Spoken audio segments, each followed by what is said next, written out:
Stranded in a hostile realm known only as the Abyss, Sora Mukashima must fight to survive, grow stronger, and find a way back home. Driven by the desire to save his family and uncover the truth behind the monstrous invasion, he steps into a battle that will test not just his strength, but his very humanity. What kind of hell turned this kid into a weapon?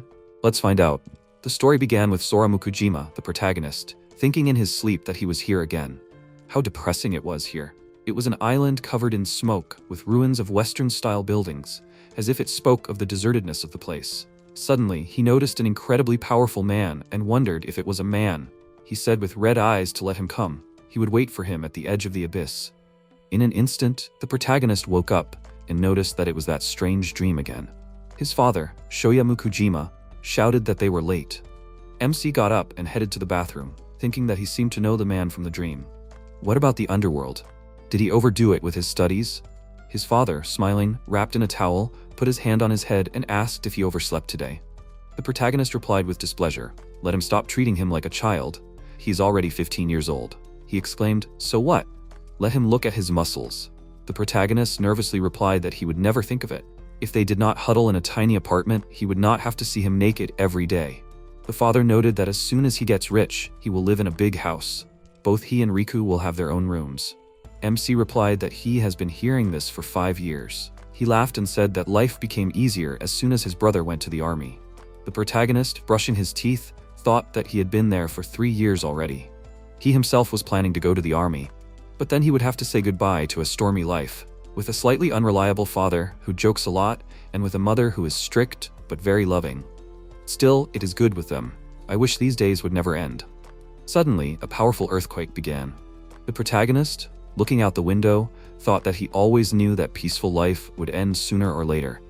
But what he definitely did not expect was such an end. He looked out the window and saw a huge tower appear right in the center of the city. MC thought that he had no idea back then how much the appearance of that tower would change the course of human history, but he knew for sure that the tower was connected to his powers. At this time, his mother, Yaemu Kujima, called Riku, and he explained that everything was fine. He just needed to follow the orders of the self-defense forces, and then he could go home. The protagonist thought that his brother said this in a weak voice. After that evening, they lost contact with him. The news said that nothing was threatening people, they just needed to stay home. But this lasted until the news stopped broadcasting. Now the same information was played on the radio, and then the order to evacuate came. His mother left a letter for his brother, telling him that they were heading to a shelter. Everything he saw along the way seemed to hint at something. The soldiers driving by had a look of despair on their faces. Their cars were marked with horrible claw marks, and a sickening smell of decay was coming from inside. After a while, the whole family arrived at the gymnasium, a temporary evacuation shelter. MC thought that the shelter was full of refugees, but hardly anyone was talking. It was as if they were waiting for their death. But even in this silence, there were troublemakers. They tried to make their presence known in every possible way. Eiji Kagawa, a bully, approached a little boy and grabbing his hand shouted, "How dare he steal his bread?" He pointed his finger at his pocket in fear and replied that he did not steal it. Everyone got a loaf, he had already eaten his. The boy hit him with his knee and smiled and noted that he was not full yet. Would he mind if he took his bread? The boy, writhing in pain, agreed out of desperation. He happily said that they had decided his bread belonged to him. It would not last long anyway, he would not die. Suddenly, the protagonist's father grabbed him by the shoulder and menacingly asked why he was doing this. He understood the situation they were in. Eiji grinned and noted that he should worry about himself. He shouted furiously, "Let him give him back his bread." The boy, swinging his arm, exclaimed, "Let him shut his mouth." The father instantly kicked him and gave the bread to the boy. Eiji stood up and noted that he remembered him. The protagonist, watching this, excitedly called out to him. The father calmly replied, "Let him not worry, he would look after him." He thought that he would not forget this guy even after death. Eiji is a bastard who enjoys tormenting him. Suddenly, a soldier ran into the room and excitedly shouted that everyone should immediately leave the evacuation shelter through the back door and get into one of the trucks. One of the men asked with a serious face why they were doing this. The soldier excitedly replied that this was confidential information he could not say. He pointed his finger at him furiously and exclaimed that they first kept them locked up in their houses for 2 days and then evacuated them here. So he still can't say anything. What does he even pay taxes for? Suddenly, a powerful blow was heard at the door of the shelter. The soldier shouted in fear that they were here. Let them run quickly. The protagonist began to lead his parents away and shouted that they needed to hurry. He thought that he had a bad feeling. The soldier began to hold the door with his hands and shouted that he could not hold them back any longer. Let them quickly get into the trucks. In an instant, the demons knocked down the door and entered. MC, seeing this, wondered what the hell was going on. All the people ran out into the street in fear and started getting into the trucks. The protagonist shouted that there was no more room. Let them get in first. His parents climbed into the truck and his father gave him his hand, when suddenly, the people standing behind shouted, "To hell with this kid." There was no more room in the back. If he was going to hesitate, let him get lost. The protagonist ran to the side and shouted that he would get into another truck. He ran to the last truck, and when he started to climb in, they held out their hands to him. The protagonist happily started to climb in and thanked him. AG grinned and noted that it was his line. MC wondered in fear, why him of all people? The guy let him go and said, let him die instead of his father. He fell to the ground and people started running over him in a hurry. The protagonist covered himself with his hands and thought that it was too early for him to die. Let someone help him. Suddenly, the image of the man from the dream appeared and he said that he would wait for him at the edge of the underworld. After some time, the protagonist woke up on the ground. He asked in confusion, was it a dream? Where is he anyway? Suddenly, a goblin appeared next to him and tried to hit him. Sora instantly dodged and fearfully wondered where his mother and father were. Why was he alone here? Was this really hell and had he already died? The goblin, seeing that he was running away, threw his axe at him and slightly hit him. MC fearfully wondered why he was still not letting go. What was going on here? First, a huge tower that appeared out of nowhere. Then the bastard who threw him out of the truck, a mysterious old man. And now, monsters. The moment the goblin attacked him, the protagonist instantly went wild and, armed with a stone, killed him. After that, he fell to his knees and thought that if you look closely, he looks like a character from the game. What is this black number on his chest? Is this really his level? Suddenly, a black crystal flew out of the dead goblin and flew into the protagonist's body. He thought in fear, did it penetrate his body? Wait, did his wounds heal?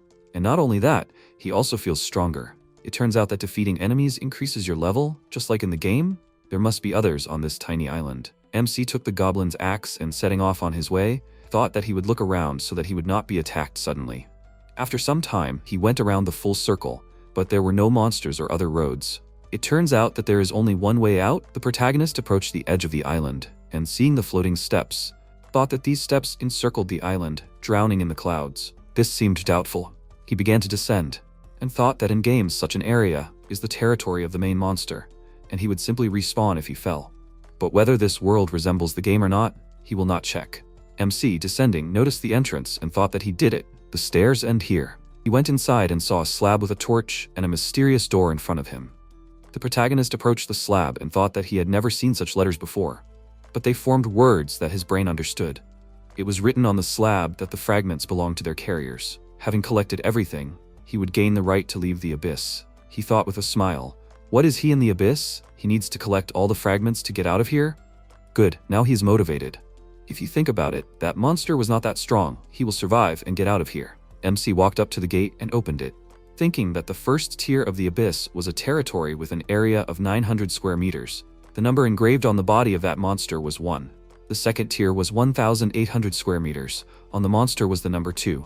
The third tier is 3,600 square meters, and one of the 4 monsters had the number 3 on it. The fragments were only in the bodies of the monsters with numbers. This is the key to the next tier. The higher the number, the stronger the monster.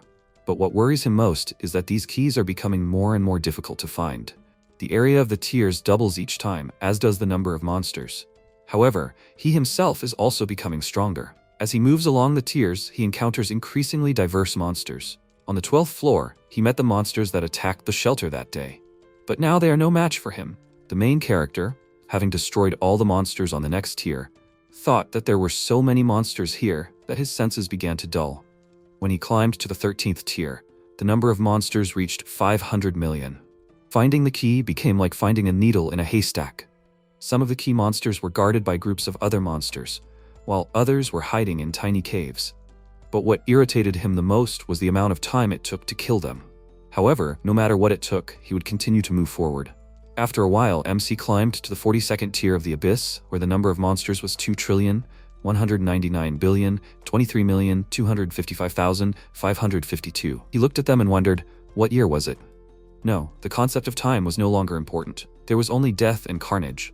The death of monsters and the carnage that he was causing. One of the monsters tried to attack him, but the protagonist tore it to pieces in a flash, and then moved on to the others. After a while, He wondered how many monsters there were in total.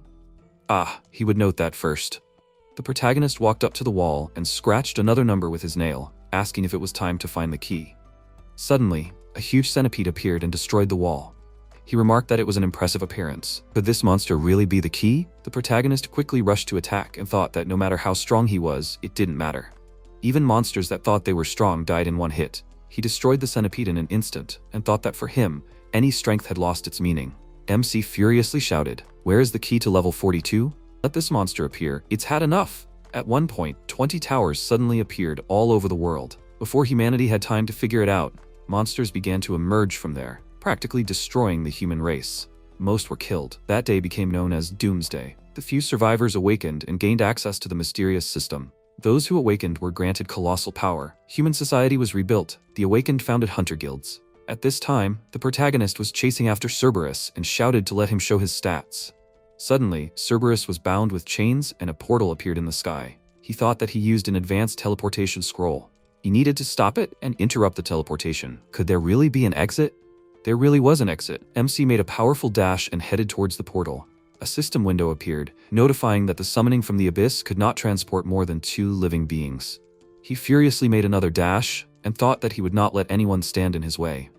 At the same time, not far from City C on Earth, Yu Sonozaki, a level 19 mage, was running fearfully through the dense forest. She thought that she needed to get rid of them quickly. Suddenly, the girl fell into a trap and fell to the ground. Fighters approached her and surrounded her. Shosei Toshida, a level 38 barbarian, said to hand over the already advanced teleportation scroll. Choji Shido, a level 35 swordsman, pointed out that a level 60 scroll was not something a level 19 beginner could have. Give it to her, or else she would have no mercy. Aika, a level 31 druid, told him not to kill her. Yu screamed in fear that combat between hunters was forbidden. He was breaking the rules. Shosei stuck his sword next to her and said that he makes the rules here. Let her give him the scroll, and he will spare her hands. The girl, holding the item behind her back, excitedly noted that if she were in their place, she would not back herself into a corner. Aika excitedly exclaimed that she was going to use forced summoning. They should stop her. The swordsman swung his sword with incredible fury and shouted, "Let her hand over the scroll." Yu dodged and created a teleportation circle, saying that if she had to die anyway, she would drag them along with her. Shosei noted in fear that this was a forced summoning. Aika said in horror that no one would be able to control an advanced monster that was brought in this way. Let them stop her right now. Suddenly, a powerful electrical vortex appeared in the sky. The swordsman noted excitedly that there was an overwhelming force here. They would have a hard time. Suddenly, a level 3 Cerberus appeared from the teleportation scroll. Toji laughed and asked, "So much fuss for level 3 Cerberus?" And they were all wondering who she would summon. And to protect this scroll, she risked her life. Is this some kind of joke? Suddenly, the protagonist tore the Cerberus apart from the inside and got out of it. Choji shouted in fear, "Is this a humanoid monster?"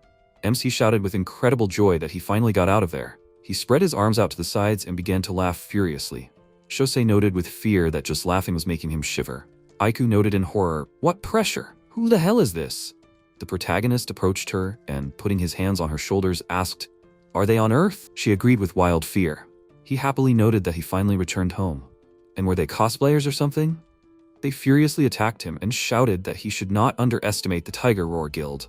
In an instant, all their weapons broke upon impact with the protagonist's body. The swordsman noted with fear that he was a monster. MC grabbed him by the throat and shouted that he should show his number. Shosei asked with fear, what was he talking about? He let him go and ordered them to get out of here. In an instant, all the guild fighters ran away. Yu, looking at him, wondered how powerful he was, and those terrible scars on his body. Who the hell is he? It's unlikely that he's a monster summoned by a scroll from the abyss, right? The protagonist asked how many years had passed since the towers appeared. The girl excitedly answered that it had been 5 years. He asked if they were really on Earth. What kind of scroll was that? And why was she dressed like that? Yu fearfully explained that after the towers appeared, people had a system.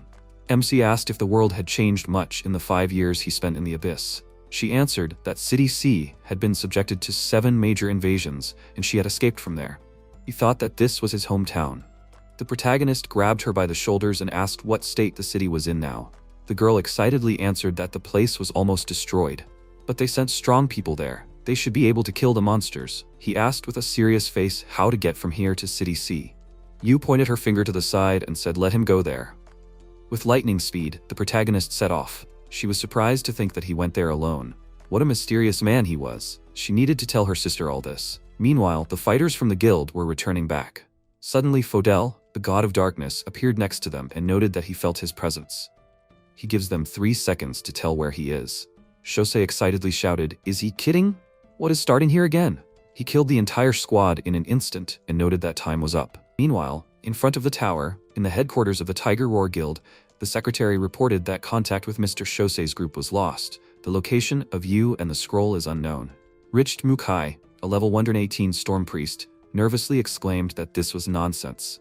The guys she recommended failed to defeat a level 19 summoner. The girl excitedly explained that their signals stopped coming in at the same time. He noted with displeasure that they were all killed in one hit. Let her find out who did this and catch you. Let her tell everything. He would kill anyone who dared to raise a hand against his people. Richt went to the window and noticed the protagonist, who was in a hurry. He noticed with a serious face that he smelled disgusting blood. Who is this guy? Isn't there a fallen zone? The guy thought that this was an invasion of a completely different level. Large forces had undoubtedly intervened in the confrontation with him. The tower that had been sleeping for 5 years had finally begun to move. He started to leave and exclaimed, "Let the assistant call off all search parties. The matter is urgent." After some time, MC reached the fallen zone of the city C and, sitting on the roof, thought that in the 5 years that he spent in the abyss, this place turned into hell. But in the abyss, the weak he became strong. His feelings became hardened. He himself became a monster. But thoughts about his family made him move forward. The monsters that he once feared now seem like small flies to him. He asks that his family take care of themselves. The protagonist entered one of the buildings and thought that City C used to be full of life, but now it is a wasteland. All the buildings are destroyed as if after a strong earthquake. And yet, there's no trace of monsters killing anyone. No one lived here after the evacuation was announced. He entered his apartment and said that he knew he would not meet anyone, but he came anyway. After all, this place is full of memories. MC noticed a note from his parents on the table, which said that everyone says that he died, but he and his mother refused to believe it. They took his things and put them in his room as they were before. They believe that he will come back. He shed tears and noted that they risked their lives to come here for him. The protagonist continued to read that they also hung up his favorite clothes from small to large sizes, so that he can always wear new ones whenever he comes back. There is a map of the road to shelter number 6 in the dresser. As soon as he reads this letter, let him promise to find them. They will be waiting for him. With love, his mom and dad. The protagonist put on new clothes and, taking the blade, wondered how strong he is now. If it is strong enough to end this apocalypse, maybe he will be able to return the lost days. He cut his hair and thought that he will move to the east, as shown on the map, straight to the 6th shelter. But the road goes through the ruins. It will be faster to pave his own way. The protagonist set off at lightning speed, killing all the monsters along the way. One of the survivors, drinking alcohol, asked what it was. It seems to him that he heard some loud sound. The other replied that he was drunk and now hears all sorts of things. Being a guard is very boring. Suddenly, the protagonist himself flew past them. They exclaimed in fear, "What was that?" A man ran up to them and noticed that he had filmed it on camera. Was that really a person? At this time, Eiji and his comrades, having entered the guild, cornered the girl. She screamed in fear, telling them not to come closer. She only came in search of food. He grinned and noted that she was a survivor of the wasteland. His comrades began to add that she was good. They had not seen a woman for a long time. Eiji, licking his lips, said with a smile, "Let her not worry, they were good guys. And they would take care of her." He pressed her against the rubble and noted that he would be gentle. How could one pass by such a body? Suddenly, MC landed next to them and asked, "Some things do not change, right?" Eiji shouted in confusion, "Who is there? If he interferes, he will definitely not get off easy. Let them grab him." The fighters ran to attack, but he neutralized them with 2 lightning strikes. The guy, taking out his sword, shouted furiously, "Who is he?" "He's from the Tiger War Guild. Let him just try to touch him. The guild won't let it go." The protagonist, with a calm face, lifted his hair and asked, had he already forgotten the face of the one he killed? Eiji asked in horror, was he really Sora? This just couldn't be. The guy, wild with fear, began to move away and scream, "Let him not come closer." Was he really alive? MC grinned, grabbed him by the throat, and, agreeing, said that he had to fight his way out of hell because of him. And now it was his time to go there. He thought that he would take away every bit of self-respect from him. This was his strength now. In the past, all he did was torture him. Feelings of pain, humiliation, helplessness, today he would give him back the opposite. The protagonist remembered how Eiji himself had asked in the past, why was he mocking him? Because destroying his self-respect was damn nice. Suddenly, he let him go and thought that he couldn't become like that.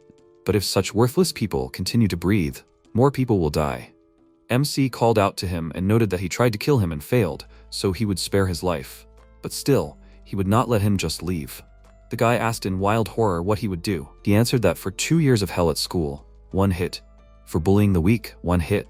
For throwing him out of the back of the truck and trying to kill him, 2 hits. Let him take 4 hits from him, and they will be counted. AG fearfully noted that if he hit him like this, he will die after the first hit. The protagonist grabbed him and, having dealt the first blow, replied that he should not worry, because he will be soft. He began to deal incredibly powerful blows, and before the last one, he ordered him to get up. AG with a disfigured face said to just kill him. MC put his foot on his head and pressed him into the ground, and then thought that he had no limbs or sight left. So it was not bad. He ordered the remaining 2 to take him to the hospital, and let him not appear in front of his eyes anymore. After that, the protagonist set off again and thought that he had dealt with the cleanup. Now, it was time to continue home. After some time in the security zone of City C, one of the soldiers said that he was ready to kill in order to remain a sentry on the wall. The other agreed and added that at least here they did not have to actually fight monsters. Tanji Kagura, first lieutenant, level 31 commander, approached them and with a serious face pointed out that they should not be such weaklings. If monsters appear, they better stay sane and do not fall from the wall. Let them not let down their guard. No one can say when they might come. Shoki Matsura, a level 22 private soldier, noticed that they were in the security zone. The monsters from Zone X would hardly get here. They just had to be on their guard. Suddenly, at that very moment, a level 45 Kraken child, a monster with a shell, attacked them. The soldier shouted that they should not be afraid and stay in line. The soldiers opened fire on it, but the monster only covered itself from the bullets.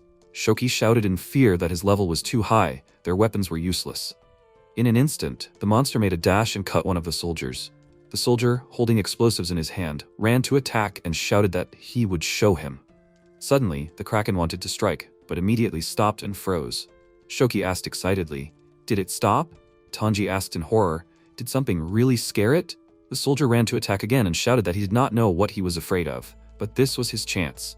He threw it towards the monster and there was a powerful explosion. When the smoke cleared, the Kraken began to attack with incredible fury. The soldier fell to the ground in horror and asked, "Is there not a scratch on him? This can't be."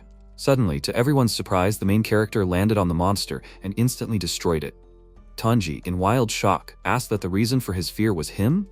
The military looked at what happened in surprise and said that he killed the monster and survived the explosion. There are not many people with such destructive power of S rank. He thought that he had not seen him before. He needed to find out who he was at all costs.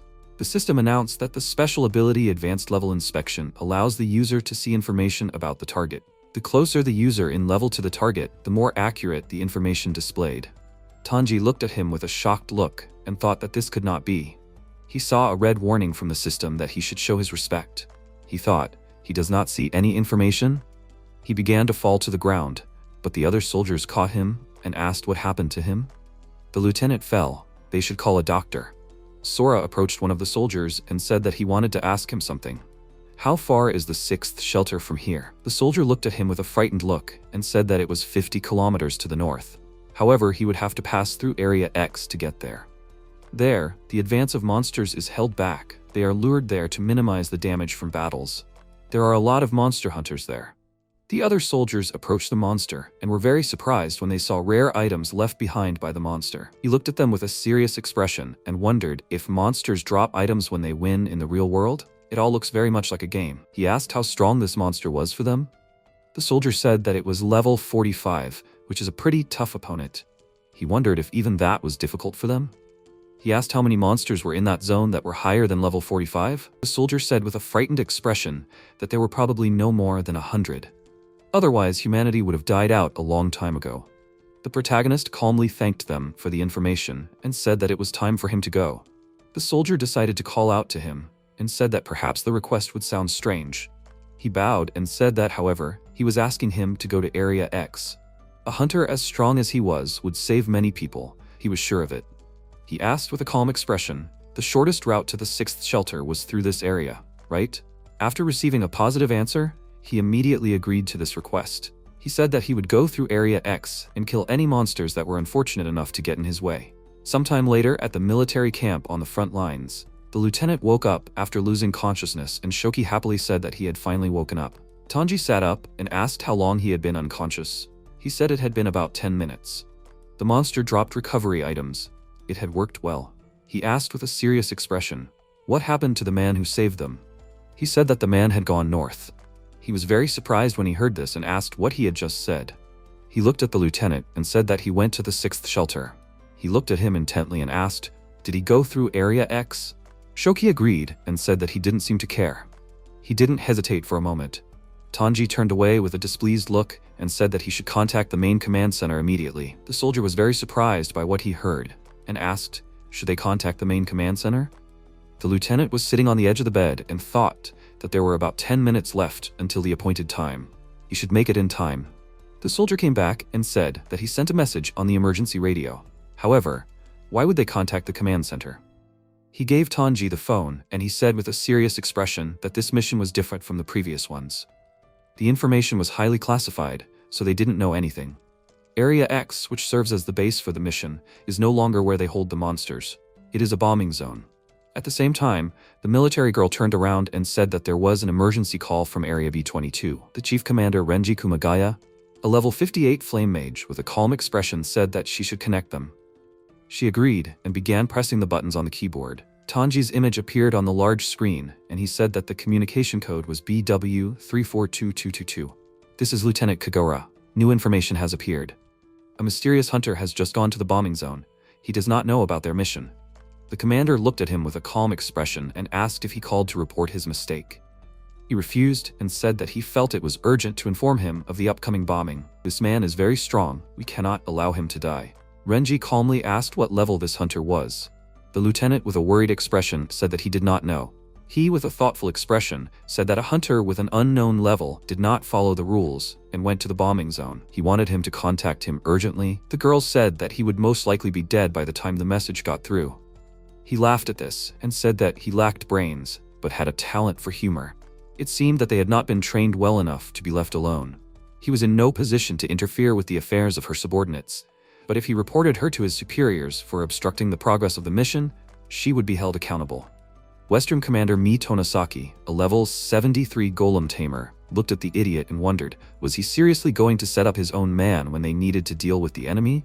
However, Kagura, whom he had trained so carefully, was trying to save a stranger, even if it meant canceling the mission. Just how strong was this man? She called the lieutenant and said that she believed that he had no intention of interfering with their plan. However, if his reason wasn't convincing enough, she would personally court-martial him. He was confused by this, so she asked the general if that would be okay with him, right? Renji looked at her with a displeased expression, then turned around and told the lieutenant that he should give them a reason that would be okay with them. Tanji agreed and said with a serious expression that the man had killed a level 45 Kraken child in one hit. She was surprised by this, and he said that this meant that he was a hunter with a rank higher than A. Mi asked with a surprised expression if that man was an S-rank soldier. Renji said with a thoughtful expression that that was impossible, since everyone with an S-rank was currently on missions. There were no confirmation signals coming from B-22. Why didn't he know his rank? He had the ability to see it after all. Tanji said that the problem was that he couldn't see his rank. To his shame, after using the ability on him, he passed out due to information overload. This means that he is at least level 100. They were surprised by this, and the chief commander said that this is indeed a very rare power, but this is not a reason to stop the mission. The Eastern Commander Nobuo Yuasa, a level 44 stone mage, agreed with him, and said that they cannot cancel their military tasks for such an uncertain reason. This mission involves thousands of troops from 4 different forces. This is enough to completely surround the bombing and security zones. It was originally planned that after the bombing, the garrison soldiers would kill the remaining monsters. However, if an emergency alert is made, the monsters will react to the sound and run to one place. If this happens, the territory will fall instantly and thousands of soldiers will die. Saving one in exchange for 1,000 is too risky, even if we are talking about an S-rank hunter. Mi thought it over with a serious expression and said that in the end she was rejecting his request. They couldn't waste so many people's efforts just to save one person. This decision was final.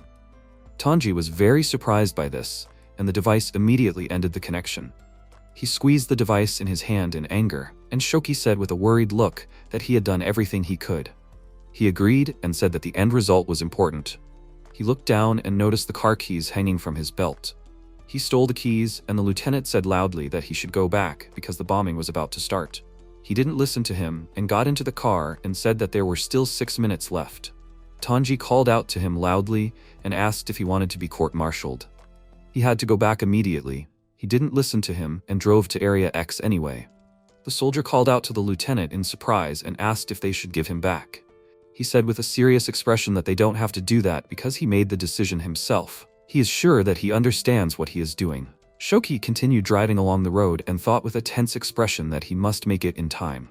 At that time, he doesn't yet know that the person he was trying to save will become the hope of all mankind. He continued driving for a few more minutes and said that he lost track of him. Where did he go? This is the shortest route.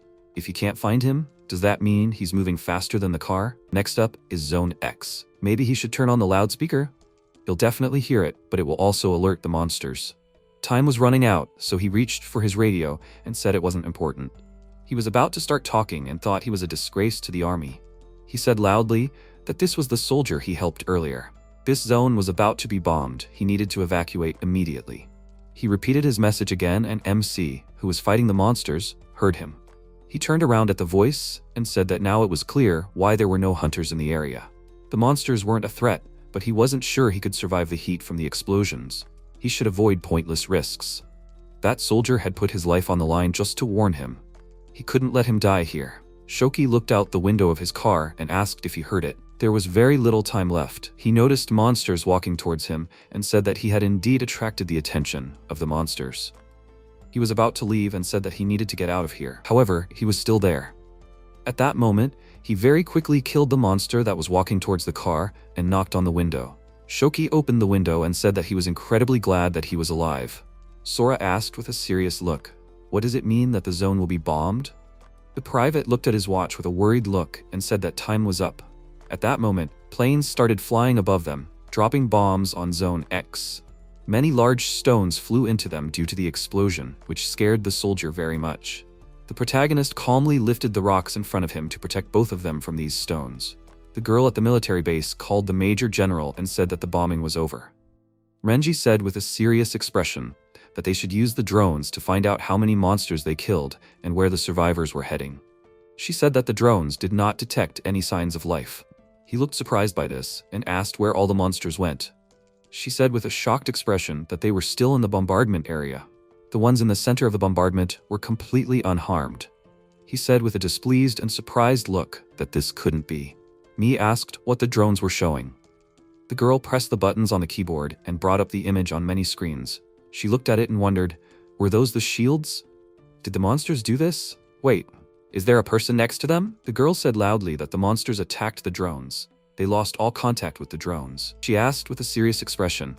They were told that this wave was different from the others, but what was this? They knew about the drone reconnaissance. Nobuo became very worried about this and said loudly that they should evacuate all the soldiers from the garrison. Mi turned around and said loudly that it was urgent to announce a full retreat. They needed to hold the walls. The girl said with a worried look that they were not heading towards the walls. She looked at her with a worried look and asked, "Then, where are they heading?" She pointed to the map and said that they were heading towards Area B22. She looked at the monitor in surprise and said that, however, that was where that mysterious hunter was heading. They should send all the remaining drones there. They need to find out what stopped the monster's advance. Shoki got out of the car and asked with a surprised expression, "Did the bombardment stop?" He started laughing loudly out of joy that he was able to survive. MC with a calm expression said that he was rejoicing too soon. If they survived, that meant the monsters would be okay too, and they were heading here. He ran up to him, pulled him down and loudly ordered him to duck. A drone fell next to them. The soldier noticed it and asked, "Did the monsters attack the drones?" This has never happened before. He looked up with a calm look and said that he would be surprised later. They saw many monsters heading towards them, and he said that they had guests. Shoki looked in surprise at the many monsters with their level, and said that this is the highest level group in this monster influx. Their leader is level 90. After the bombardment, there was not even a scratch left on them. They are finished. They will all die here. Sora stood calmly next to him and said that they are both unharmed. Since the bombardment did not harm the monsters, then they will just kill them with their own hands. He jumped very high towards the army of monsters and said that he should hide in the car. He killed all the monsters that came his way very quickly. One of them managed to strike with his weapon, but he easily stopped it with his hand. He pulled this huge weapon and the monster could not hold it. Immediately after that, he jumped very high and swung his fist. The monster put up a block with a huge shield, but he broke it and hit his fist in the head. With one blow, he killed this monster, stopped on his shoulder, and looked at the man who was next to him. He looked at him with a slightly surprised look and thought, did he not feel his presence? The stranger looked at him with a smile, released tentacles, and said that he was finally found. He very quickly restored the monster's head and called it the Seed of the Abyss. The monster looked at him with a wide smile, called him a thief, and said that he must give him back what belongs to him. The protagonist looked at him with a calm look and asked what he was talking about. The stranger with a smile began to use his energy and said that for stealing someone else's power, he must pay with his own life. He fired several arrows of dark energy from an unexpected direction, but this attack did not damage him. He looked at him with a serious expression and said that if this is all he can do, he will not be able to kill him. Immediately after these words, a huge monster hit him with his hand. A drone flew up to them and started filming what was happening. The stranger noticed this and wondered if Odin's raven was watching him. He was wrong. It was an imitation created by people. MC stopped the monster's attack with his hand and said that if he really wanted to kill him, he should take it more seriously.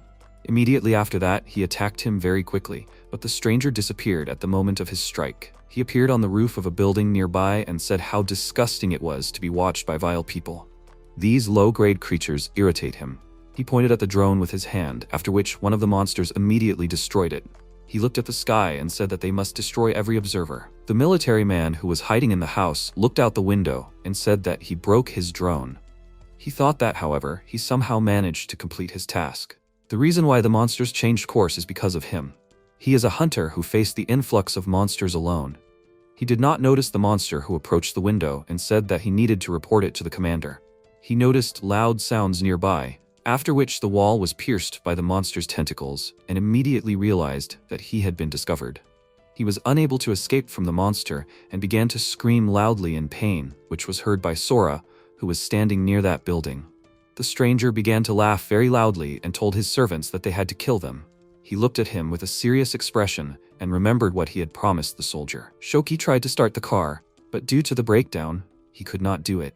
He immediately jumped off the shoulder of the huge monster and thought that when hunting an enemy, you need to start with their leader. In order to save as many people as possible, he would have to kill those monsters.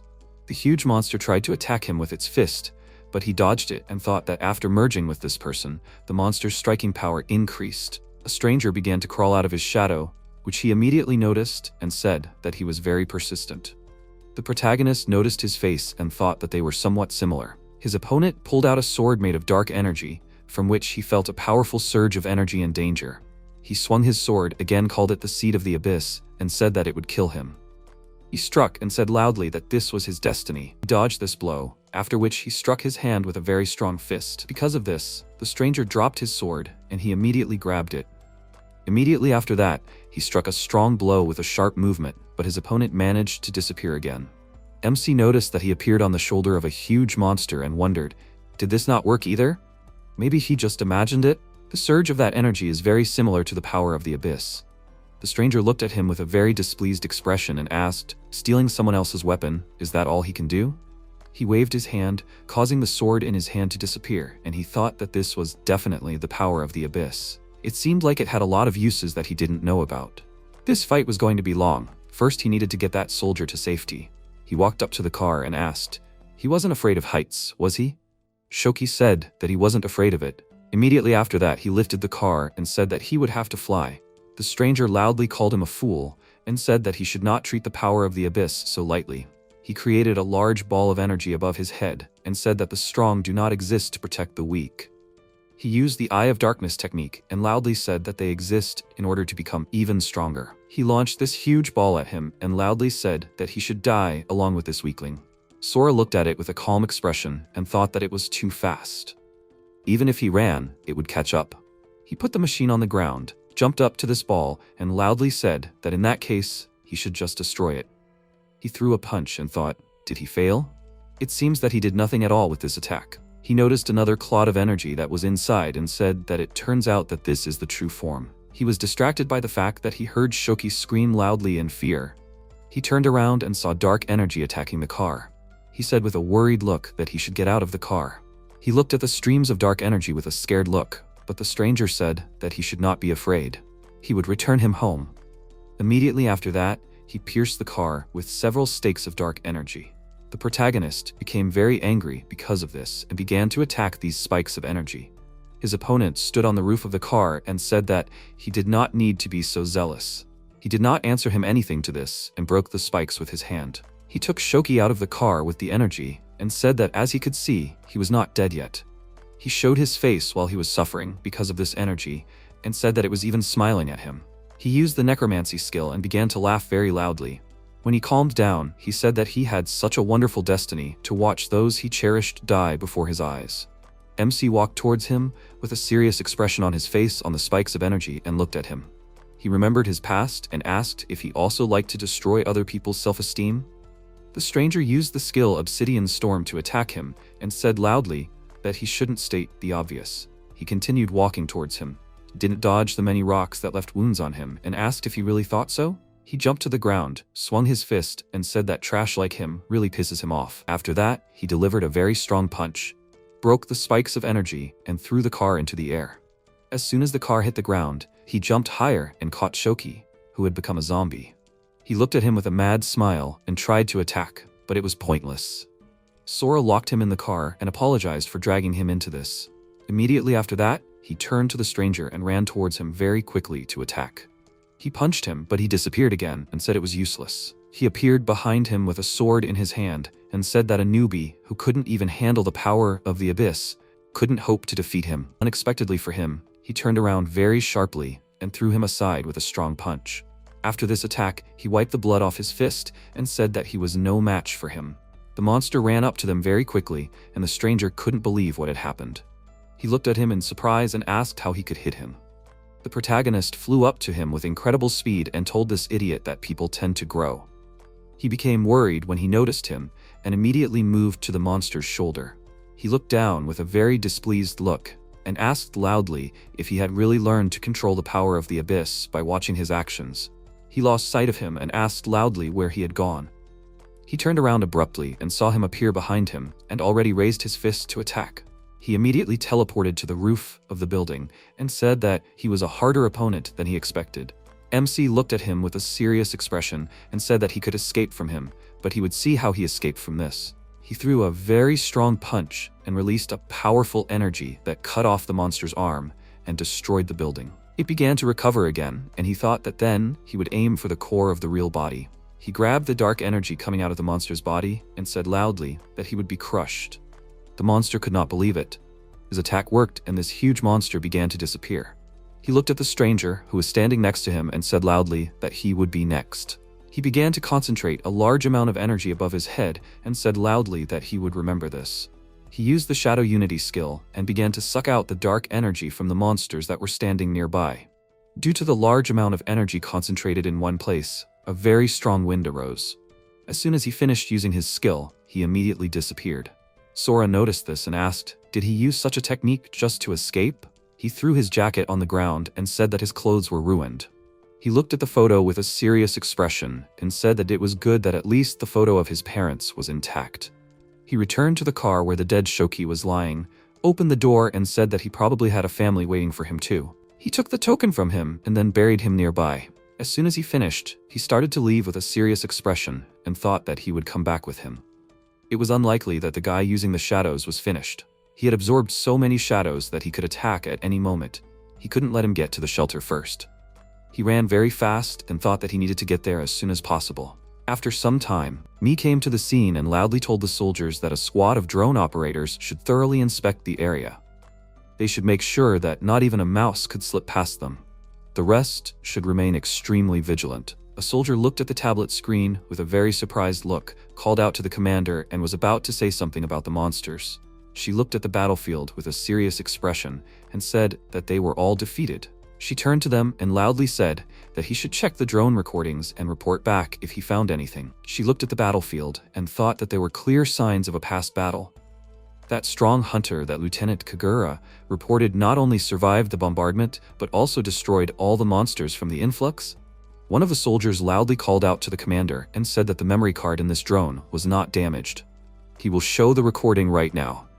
She walked up to him, picked up the tablet, and looked at the monitor with interest. She thought that it was Private First Class Matsura, who had gone to the bombing zone and must have been that hunter. One of the soldiers walked into the place where the boss of this wave was cut and noticed bright energy. Coming closer, he saw the notification system about such items as a special energy potion that constantly increases the user's magical power, A-rank weapon, an ancient royal dagger. There was also a large cube that could not be identified. The second soldier, who was standing on the monster's body, called out to him and asked what he found there. He grabbed all of these items and said loudly that he found nothing. Immediately after that, another soldier jumped down next to him and asked, "Were these left over from the boss of the surge?" They seem to be quite rare items. Appropriating items obtained by a squad is a crime. He knows what to do, right? He looked at the items he found with a worried look and asked with a serious look, "How will they divide it?" The soldier pointed to the cube with a smile and said that he could calm down because he only needed this thing. He refused and said that legendary items were sure to be found in such boxes. The soldier put his hand on his shoulder and said with a sly smile that he shouldn't misunderstand him. He had no other choice. He took the cube, remained standing in the same place, his eyes lit up, and he said that he had finally gotten the golem's relic. After some time, the protagonist reached evacuation shelter number 6 and said that he had finally made it here. He looked at the soldiers who were defending this place and thought that it looked like they hadn't been attacked yet. He went with the rest of the people to the shelter and attracted the attention of the people around him. He thought that he didn't feel his presence nearby. Moreover, the presence of anyone strong either. However, since there were no strong people here, this place would sooner or later be destroyed. Suddenly, he noticed a man in front of him and thought, "Is he blind?" The blindfolded man asked if his blood was very thick. Did he come from outside? He confirmed this, which made him laugh out loud and say that he understood him, which made him happy. He was asking his grace to trust him. He had no evil intentions. He only wanted to buy information about the outside world from him. The information he needed meant a lot to him. The MC looked at the money he had taken out and wondered, was it the local currency? He said with a calm expression that he would tell him what he knew. The man said that he was glad to hear that. He said that, however, he wanted to ask a question first. Why did the priest call him His Grace? He felt like he was pretending. The man laughed and said that he could see right through him. Dressing like that was just his hobby. He looked at him with a serious expression and asked, did hiding his eyes also apply to that? He started laughing with a worried expression and thought that he was being too pushy. He took off his eye patch and said that he had recently contracted an eye disease. Sora looked at him with a serious expression and thought that he recognized that scary light even with his eyes closed. He must have a reason for hiding his power. It seemed like there was a wolf in sheep's clothing hiding in this shelter. He asked, so what did he want to know? He was a little surprised by this and asked if it was okay to ask now. He was interested in what was going on outside. Armed soldiers had gathered on the walls and seemed to be preparing for battle. He was sure that normal people hadn't noticed, but he had heard explosions. Would he mind telling him what that was? He thought about it for a moment and then said with a wide smile that, to be honest, he himself wasn't sure yet. He was going outside on business when he heard an explosion from the southwest and was so scared that he dropped the letter and was forced to use his t-shirt as a makeshift sign. The man was surprised by this and thought, so did that mean he was hiding his power too? He thanked him for the information about the southwest and said that he helped him a lot. The protagonist took the money from him, looked at him and thought, did he go alone in an unknown direction? How many fighters of his level are here? It is still impossible to sense them. Why do they allow such a suspicious person like him to move freely? Maybe people are treated more leniently now that they all have a common enemy? After that, he went to the store to buy clothes and thought that the money the monk gave him was enough for new clothes. Now it's time for him to find his parents. He should start with the old-fashioned way. He approached a girl on the street, showed a photo, and asked if she knew the people in the photo. She was very surprised when she looked at it, after which she immediately left and said that she did not know anything. He was embarrassed because of this and thought that she seemed to have seen a ghost. Is everyone here that wary? He noticed a cheeky guy walking down the street and thought he might have to ask him. The guy called out to him to get his attention. He looked at him with a frighteningly serious look and asked what he wanted. The guy looked at him with a serious but worried look and said he didn't look like he was from around here. He was interrogating people with a photo in the middle of the night. What century was he even from? He showed him the photo and asked if he knew these people. The guy asked if he was picking on everyone like this. He looked surprised at what he saw and asked where he got their photo. He asked if he knew them. He looked at him with a serious look and asked what business he had with them. The MC said with a serious look that he was their son. He looked very surprised by this, and asked if he was that kid. He started to flex his hand and asked with an indignant look if he was laughing at him now. He didn't have time to do anything because he noticed a truck that was driving quickly towards them. The truck that was carrying the corpse of the monster crashed into him, and it stopped against him. The guy was very surprised by what happened and asked, "What happened?" Sora stood there with a calm expression, apologized, and asked if he could repeat what he said earlier, because he didn't hear? The guy looked at him with a worried look and said loudly that it really was him. They hadn't seen each other for a long time. He pointed his finger and said that he should just go ahead. That's where he would find their house. He walked in that direction and thanked him for that. He waved his hand at him and told him that he should take care of himself. Right after that, he started running away with a worried look and thought that things were bad. He needed to gather everyone. The main character was walking down the street and asked if the bandit knew where his parents lived. He thought that if he thought about it, his father was kind to everyone he met, and his mother too. This world just uses such good people. However, everything is fine. Now he will be around. He reached the end of the street and said that it must be here. He saw a very long fence around a big house and asked, "Do they both live here?" He stopped at the gate and thought that many people had fled. It seemed that there were plenty of empty houses. He knocked and heard his father's voice asking, "Are you done with work today?" His father opened the door and said loudly, "Welcome." The protagonist was very surprised when he saw him. He asked loudly, with a very serious expression, "Who was he?" He looked at him with a slightly confused look and said, "It was him, Sora." This surprised him very much, and he asked, "What did he just say?" They moved to a more comfortable place to talk, and soon his mother entered the room with drinks on a tray. She sat at the table and asked, "They still haven't started talking?" Her husband told her that he found it hard to believe. He was nothing like the Sora he remembered. At times like this, you have to resort to it. MC didn't understand what he was talking about, and he said with a sly grin that this was an exchange of secrets between a father and son. Of course, he didn't want to expose himself in front of his wife, but if he didn't answer the questions, he wouldn't get out of here in one piece. He looked at the ceiling and mentally told his assistant, Ochiai, that if he said anything even a little suspicious, let him deal with him. Ochiai meanwhile was watching them from a small crack in the ceiling, and Sora, noticing him, thought, "Is this his accomplice?" Apparently, he is still cautious. But with such reliable protection, they can relax. His father suggested him to start, and he smirked as he told his sidekick to get ready. He was about to hear something he shouldn't have. After that, he told his father that he went to a housewife support group cooking class every weekend. Shoya was very surprised to hear this and thought, how does he know this? Ochiai, meanwhile, imagined his boss cooking and became nervous. MC said that he also secretly attended ballet classes every week. Then Ochiai imagined his boss in a full skirt, performing pirouettes. Shoya glanced nervously at the ceiling and he, noticing his gaze, immediately hurried to hide, which caused a loud sound. An awkward atmosphere reigned in the room for a few seconds, and then Shoya smiled nervously and said that it was possible, but not only his son could know this. Sora asked, that is, should he tell something about their family? He confirmed it and asked with a smirk, can he do it? He confidently confirmed it and told him not to say later that he didn't warn him. The man became nervous, but he still told him to go ahead, and then he pointed to the weapon rack and said that this Japanese sword was just a copy. Ochiai meanwhile frowned, and his boss became very nervous and told him not to joke like that. Does he have proof? He took one of the swords and said that there was a bite mark from his brother on the hilt. Then Ochiai became even more surprised and thought, didn't this bite appear when the leader's hands were tied and he grabbed the sword with his teeth, killing 38 people? MC meanwhile pulled the sword out of the sheath, and Ochiai thought that he was bragging, but he was sure that his goal was to lull the leader's vigilance and finish him off. Then Sora demonstrated that this sword was not real and pressed on the tip, and it retracted. Then Ochiai and his boss were very surprised. Shoya called Sora an idiot and immediately hugged him, exclaiming that they thought he was dead. It was really him, their son at home. He burst into tears and said that if only he knew what they were thinking all this time. They searched everywhere for him, and before he knew it, he became the boss. And now this same boss is shedding tears. How insignificant it is.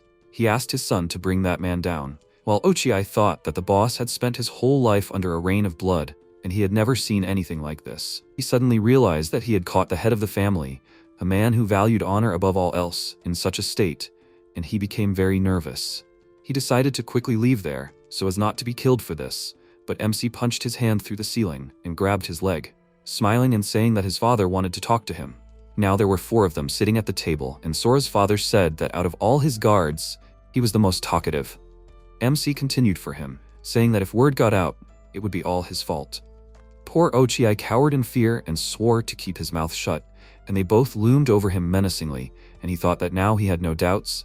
They were definitely father and son. Yae told them not to scare him so much, which made him very happy, and he looked at her with tears in his eyes, and she said that he really should keep quiet. He got upset again, and her husband irritably pointed out that at least he didn't tell them that he farts and snores in his sleep. She smiled nervously and pointed out that he had just done it himself, and Sora looked at them with a smile, thinking that he had just gotten out of the abyss again. Now he was really home. The peaceful atmosphere was broken by loud footsteps behind him. The same guy burst into the room with backup and excitedly told the boss that some blonde guy was looking for him. MC smiled and asked, "Is he talking about him?" Seeing him here, the guy got really nervous and shouted in horror that it was him, after which he pointed his finger at him and said that even though he was strong, there were more of them. Is he planning to do something to their boss? Is he really from Tiger Roar? Noticing how his legs were shaking from fear, he grabbed his knees and looked at him threateningly, after which he patted him on the shoulder and turned to his father, offering him to introduce them to each other. He told his subordinate with a smile that this was his son, who had disappeared 5 years ago and had finally returned. He wanted to tell him about his level, but realized that he didn't know what kind of power he had. He grabbed his head in his thoughts, and Sora, noticing that he was hesitating, said that he had no system. Everyone was surprised by this news, and one of his father's subordinates asked if he had survived in the Fallen Zones for 5 years without a system. The guy said that if he had no system, then no matter how hard he trained, he would not have been able to rise above level 10. His comrade said in bewilderment that he insisted that he was strong, but in fact, he was a newbie without a system. The guy laughed nervously and said that he was probably wrong. He remembered how he stopped the truck and thought, if he really was a newbie, how did he manage to not get hurt in such a collision? Noticing the doubt on his face, MC suggested that he try to see his level with his system, and he looked at him in shock, after which he said that since he did not have a system, he did not have basic information. The system allows you to see the levels of monsters, but if there is no special ability, then nothing will work. Sora's father said that inspection is a rare ability, not all hunters have it. The guy confirmed his words, and MC smiled and told his father to look at him, then thought about how he could get at least some information about the abyss. After that, Shoya opened the system window, and everyone crowded around him to see his son's level. Only his wife was standing next to Sora. He asked her if she wanted to see his level, and she told him that it was enough for her that he was now next to her. Besides, she would know everything anyway. Her husband let out a surprised sigh and said that no matter how much he tried, the result was the same. Nothing can be seen. There are only 2 reasons. Either it's because he doesn't have a system, or his level is so high that he can't see anything. And yet, he can see the name. Moreover, he survived for 5 years. If he were a newbie, he would have died by now. It turns out that his level is too high for him to see it. What has he been doing all these 5 years? His son's face darkened, and his wife asked with a smile, shouldn't they be happy? She turned to her son with a gentle smile and put her hand on his face, saying that he was a strong boy. He must have gone through a lot to come back. He looked at her with sadness in his eyes, and then remembered everything that had happened to him over the years, and couldn't hold back his emotions and cried along with her. He hugged her to his chest and said that everything was fine now. He was home. He asked her not to cry, and his father, looking at them with tears in his eyes, closed the system window and sent his subordinates out, saying that after a long time they were finally reunited with their child. He left with them, quietly closed the door, and asked them, what about Jiro and the others? 2 hours had passed and they still hadn't returned. He went to sort out some business, and MC and his mother were left alone. He asked her about his brother and already suspected the worst, but his mother reassured him, saying that he was fine, but was currently in the army. She showed him a photo of him and asked if she could call him since he was back. He had been fighting on the front lines all this time, as if he was trying to avenge him. Sora remembered himself with his brother as a child and said that he hadn't seen him for a long time, after which he asked if she held a high position here. She confirmed it, but the reason everyone respects her is because she is a priestess. She has a lot of healing abilities, which allows her to be a great support, and she can even make prophecies. He was very surprised and asked if since she is a priestess, she can see right through him. She told him that she can't see other people's abilities, but he was still worried about how she knew this. She said that she can make prophecies, and she knew that one day he would return. Meanwhile, someone came to the residence. Upon opening the door, the guard was greatly surprised to see Vice Chief Jiro Iwashima and his men. Shoya came out to greet him and spread his arms wide to the sides, rejoicing at his return, but noticing his sad appearance, he immediately came closer to him and quietly asked, What's wrong? He asked someone to observe from behind the scenes how things were going. Did they find out anything? He told him that as he suspected, Tiger Roar had teamed up with the army. They gave the army the monster carcasses as usual, but that guy with the laptop started picking on him during the inspection. He made up excuses and only gave them half the points, although he reported the full value to his superiors. During the inspection, all the difference went to Tiger Roar. After hearing the report, Shoya frowned and thought that Tiger Roar, which was supposed to remain neutral, was already doing something like this, and it would only get worse. He said that they couldn't sit back and humiliate themselves, it would affect the future of the city. He told Jiro with a smile to forget about it, and instead eat and rest. After that, he took out his sword and added that he would go to Tiger Roar later and settle the matter. They needed to show them that the Unification Guild was not naive. MC meanwhile heard the whole conversation and thought that thanks to that dark shard, all his abilities are working at full capacity. And not only that, but also his senses have become sharper. Now he can hear from far away. It seems that Kagawa and those bandits are connected with Tiger Roar. Will his father go to negotiate with them? He is a little worried. He left the room and told his father that he will go with him, and one of his subordinates nervously thought, does he want to interfere? Then he will have a chance to see his true power. Jiro meanwhile looked at the stranger questioningly and asked, who is this? Shoya introduced him to his son and told him that 5 years ago he disappeared in the Fallen Zone, and he asked what his level is. He told him that his son has no system, and he looked at him, asking, so is he an ordinary person? He thought that without a system in any shelter you will become a dead man, not lasting more than 3 days. There is of course a chance to survive with elite statistics and good survival skills, but without professional skills you will turn into dead weight faster than it comes to combat. Because of this, he decided not to involve him in the affairs and told the boss that this is good news, but since he just returned, he is probably tired. Why shouldn't he stay here? He replied that he was right and asked his son to stay at home with his mother, and she said with a smile that she had an idea. She would show him the house in their territory. But he was not particularly happy with this turn of events and realized that they thought that he would be of no use in combat. But he expected this. For people with the system, he is an ordinary person. He admitted the possibility of staying here. After all, he had not yet formed a complete picture of this shelter. There are monsters here that are targeting him, and it is better for him to hide his strength so as not to involve his family in this. He agreed to stay, and his father breathed a sigh of relief, but his subordinate was very upset because he missed the chance to see his power. After that, Shoya led them to sort things out with another guild, and Sora looked after them. His mother told him not to worry too much. He was just worried about him.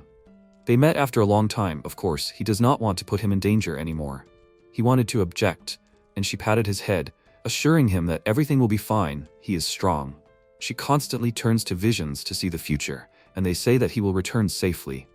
He waved her hand away and embarrassedly said that he is not a child anymore, after which he thought that his mother really makes predictions to foresee danger, but Tiger Roar got involved with the army, so now his father will conflict with them more often.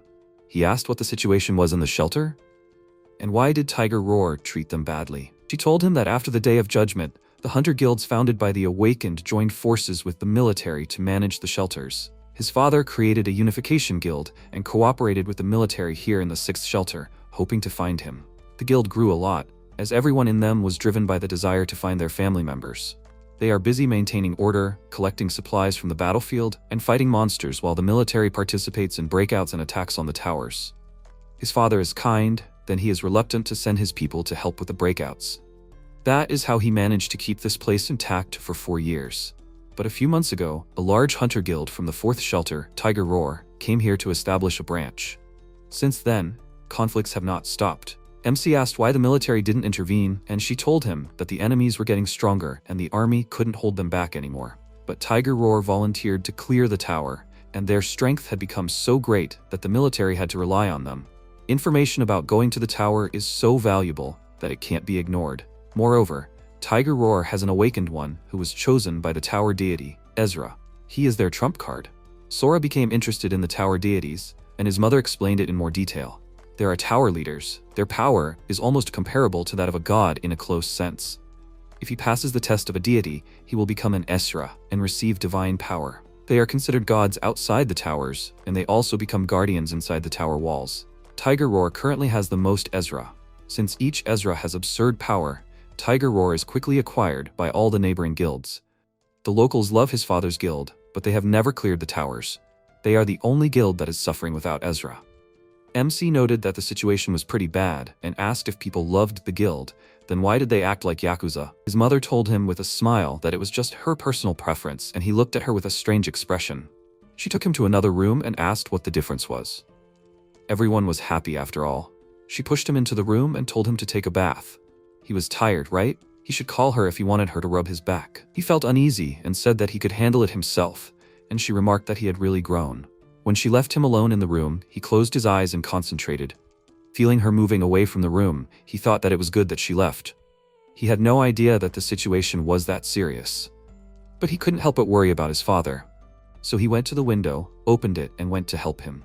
His mother, watching his silhouette retreat, thought with a smile that she had asked him to rest. Sometimes it was so hard with children.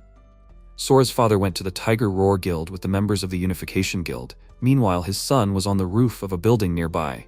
He looked around the city and thought, the light was only on in the center, which was good. It would be easier for him to find his way. He looked down at his father, and everything in front of his eyes began to swim. He wondered why he felt dizzy, and he rubbed his eyes, thinking that after being strengthened by the fragment of the abyss, he did not even catch a cold. Suddenly, someone's voice appeared, calling him an abyss seed and saying that it would not let him escape. He immediately recognized that voice. It was that guy, Fudel. He started looking around for him and thought, is he hiding his presence? He does not sense him at all. After all, he snuck into the shelter. At that moment, his head started spinning even more, and Fudel said that he won't let him escape. It's all about his soul. It's marked by him. It appeared at his left shoulder, and he, noticing it, immediately struck with his fist, but nothing happened. His hand went through his head. It turns out it was an illusion. Fudel said again that he won't let him escape, and he thought, so this is the mark? Fudel kept repeating the same words, and then a bright beam of light hit him, and someone asked what he was doing there at night. MC cursed. He screamed too loudly, and that's why they found him. They ordered him to get down, and he decided to escape. Jumping from roof to roof, he thought, the illusion disappeared? As soon as he landed, he looked around and Fudel's head appeared again.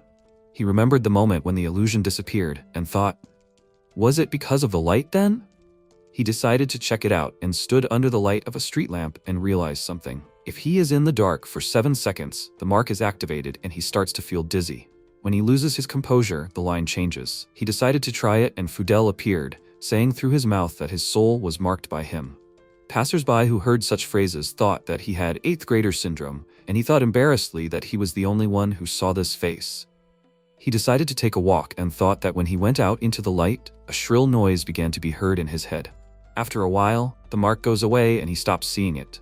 This didn't happen before because he was in a room with light? That must be it. The illusion appeared again, and he, looking at his head, thought that he could probably find him and launch a surprise attack at any time, so he must not let his guard down. But first, he needs to find his father.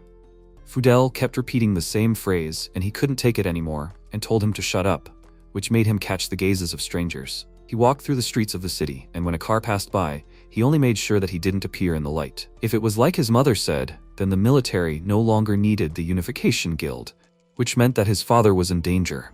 He didn't know how many strong people were in this shelter, but the army allied with Tiger Roar would never sit on the sidelines. There was a high chance that they would try to destroy the illusion of unification. In that case, he would protect his parents even if he had to kill everyone. He stood frozen in place and wondered if they would ever be able to return to the old peaceful days. He noticed a crowd ahead and hid behind a pillar. It seemed like he had reached the right place. He wondered how his father would handle this conversation. He remembered how he had taught him as a child that in conflicts, violence is the last resort and thought, will he also endure until the end now? But everything turned out to be completely different from what he expected. Noticing something unusual, he peeked out from his hiding place, and several guild members exclaimed with smiles that everything was finally starting. It had been a long time since the boss took out his sword. The last time, he left a nearly 20-meter scar on his opponent. Bright sparks appeared around Shoya, and his eyes glowed red. He said the name of his opponent, Tsuchida, with a smile, and then pulled his sword out of its sheath and swung it, ordering him to come out and fight him. With his sword, he cut the building in half and parts of it immediately collapsed with a roar, after which the delighted cries of the guild members were heard, and Sora was in complete shock. After looking at the result of his blow, Shoya put his sword away and sighed heavily, while MC called out to some guy and asked, was the boss always like this? He responded with a smile and asked, didn't he know? The boss is known for rushing into battle without thinking. Sora was very surprised and asked, "Didn't he really say that violence is the last resort?" He told him that at first he said so, then he still believed that the military would settle everything. A lot of time has passed since then. The military doesn't care about skirmishes as long as the hunters do their job and the civilians don't starve to death. They won't bother breaking up anyone. That's why the fastest way to settle a matter is with your fists. If you can't win in a fight, then there's no point in opening your mouth. Talking won't help here. Hit first, talk later. MC frowned, thinking that he thought that the strong avoid fights, judging by that monk. Did he misunderstand something, or is it okay to go on a rampage if he has power like his father? Or is that why that monk covered his eyes? Meanwhile, that monk, Yukio Shizenji, was standing on the roof of the building and watching the military helicopters circling above the monster's body. He activated his keen eye ability and took a closer look at the monster. It's level 9, but it looks like it was torn apart, but there are no traces of heavy weapons or anything else on it. The only thing that scares him is how many strong people are here, so he needs to act. After that, he covered his eyes with a blindfold and left. And Tsuchida meanwhile came out to Shoya and started cursing at him in every possible way, asking if he thinks everything is the same as it was when this shelter opened. He told him that a lot has changed. At least there are annoying idiots like him now. He should have finished him off back then. Tsuchida looked back and asked, why doesn't he do it now? Or is he scared? His words angered Shoya, and he said that he would not let him get away with this. Then he began to pull out his sword from its sheath, and his enemy, noticing this, became very nervous and mentally told his ally that he had provoked him enough. Let him finally come out. Or is that not enough? Shaking with fear, he pointed his finger at Shoya, calling him a coward, and said that he can't even draw his sword. It would be better for him to become Tiger Roar's fuel. With this, he provoked Shoya and he rushed towards him, swinging his sword, but he responded by putting up a shield and defending himself from the blow. Meanwhile, Tiger Roar's ally, who remained in the shadows, was glad that he fell for the trick, then came out to them and ordered them to stop. It turned out to be Osamu Shirai, a level 63 assassin. He looked at Shoya with displeasure and asked how he had the nerve to start a fight in the hideout. Seeing that he was on Tiger Roar's side, the members of the Unification Guild were very indignant, and Sora thought, is this the soldier who supports them? Is it a coincidence or not? He feels that there are many people in this building. He is definitely not here by chance. The soldier came closer, and Shoya thought, is this the one who helps Tiger Roar? The man said that according to Article 15 of the Temporary Shelter Security Law, duels are prohibited. Violators can be punished with imprisonment for 15 days or more, depending on the severity of the violation, or execution. He smirked and asked Shoya if he was ready to carry out their order. Now he understood what they were planning. He hid the sword and thought that they provoked him, and then decided to use the law to arrest him. He is not worried about his corruption being found out. He can't even believe that they decided to brazenly frame him. Once he goes to prison, they can't extend his term indefinitely or even make him disappear by accident. Without him, the Unification Guild will fall to Tiger Roar and the others. But why would the military go so far as to upset the balance? Is there a power struggle going on among them? He doesn't know what he's planning, but he can't confess to a crime. He smiled and said that he was wrong. There was no duel.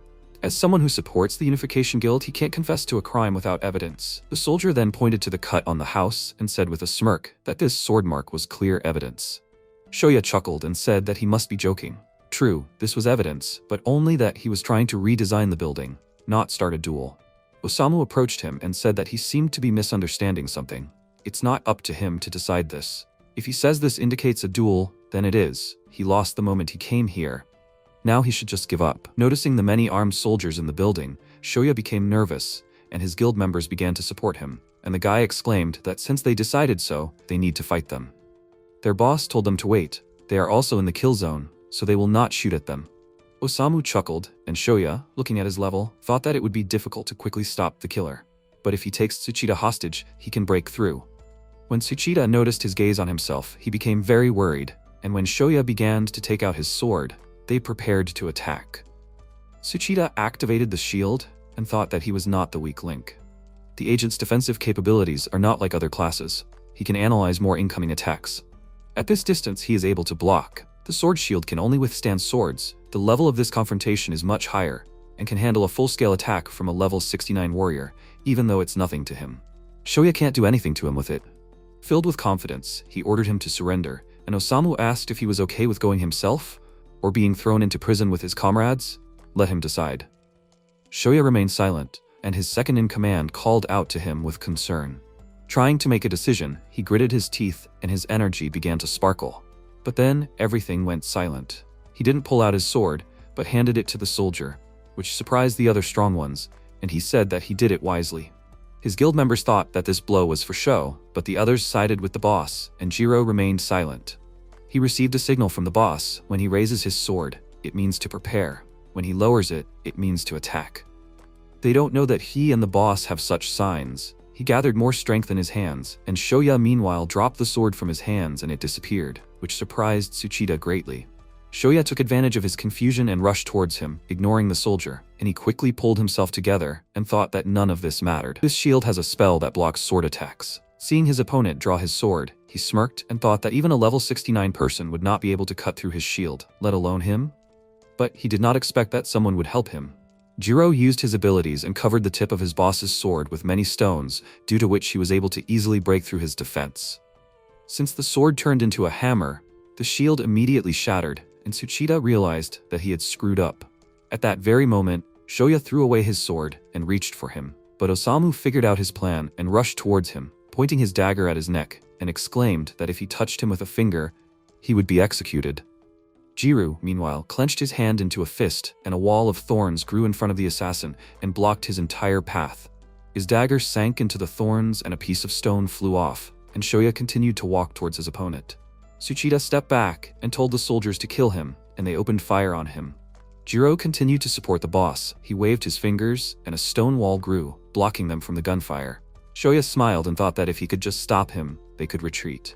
He was very close to Tsuchida, but something unexpected happened. When he was about to grab him, his opponent disappeared somewhere, and he looked around to find him. Osamu, holding a piece of stone in his hand, said with a smirk that the stone prison created by his ally plunged him into the shadows, and he noted the remnants of light magic on Tsuchida's shield, thus fulfilling the conditions for activating the assassin's ability, Shadow Trance. He moved Tsuchida to himself and said that without hostages, he lost, and then ordered him to surrender.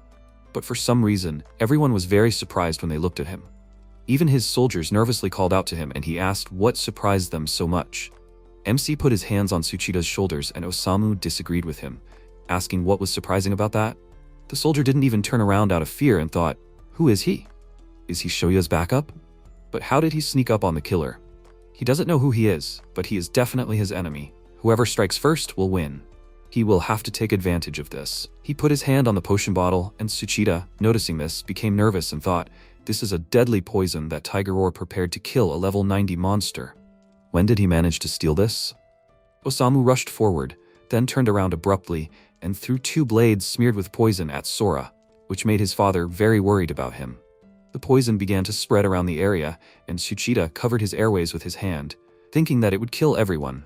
The soldiers did not know what kind of fog it was, and only when they began to fall, choking on foam, did they realize that it was poison. Tsuchida thought that he did not like all this, but at least they killed Shoya's ally. But everything turned out completely differently. He grabbed him, then Osamu, and pulled them both towards him. They were surprised that he could still move even under the influence of poison that could destroy a level 90 monster. They both realized that he was just a monster, and were very scared. It turns out that MC caught 2 blades thrown at him with his mouth. He spat out the knives, then asked where they were going. They both remained silent, and Tsuchida nervously thought that, depending on the specialization, the player's stats vary, but it is always intelligence, perception, strength, agility, and constitution. If he can withstand this poison, then his constitution is on par with level 100 players. Sora told the soldier to order his men to lay down their weapons, to which he gave him a nasty glare before grabbing his arm and flipping over to climb onto his shoulder. Threatening to break his arm, he ordered him to shut his mouth, and Tsuchida smiled, realizing that this was his chance. As long as he could free himself from the grip, he would be able to get out as well.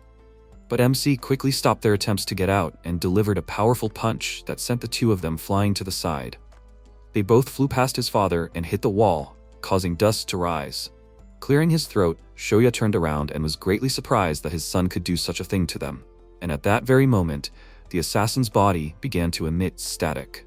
Sora noticed this and glanced back out of the corner of his eye, and Osamu had already appeared behind him and thought that even though he was strong, he doubted that he would be able to react to the shadow trance.